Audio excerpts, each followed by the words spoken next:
Thank you for calling Child's Food. How may I help you today? Hello, good evening. Gusto ko sanang umorder ng pagkain para sa mga bata. Okay. Yung madalas kong in-order dati, Sure. yung chicken, spaghetti, at extra fries. Pwede po bang siguraduhin na mainit pa rin pagdating? Gusto ko pong maramdaman nilang special sila ngayong gabi. Of course, ma'am. I'll personally make sure it's fresh and prepared with care. Is this for a special occasion?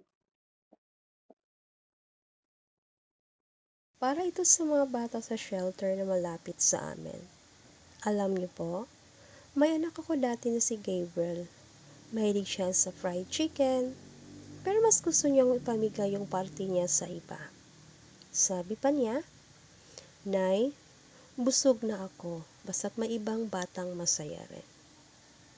Gusto niya kasi makita yung mga bata na wala ng ina o wala ng magulang na nag-aalaga sa kanila is masaya din daw tulad niya sa kanya na magbibigay ng food at pangangailangan niya. Ang bait naman ng anak niyo, ma'am. Oo nga, pero alam mo miss, wala na siya ngayon. Kaya ngayong wala na siya, gusto ko sanang ituloy yung ginagawa niya. Kahit wala na siya sa tabi ko, gusto kong maramdaman niyang hindi ko kinalimutan yung puso niyang mapagbigay. Ma'am, sigurado po akong sobrang proud si Gabriel sa inyo. Yung pagmamahal niyo, umaabot pa rin sa ibang bata. Hindi siya nawala.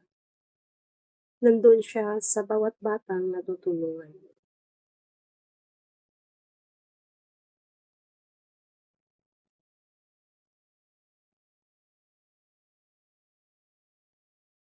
Salamat po.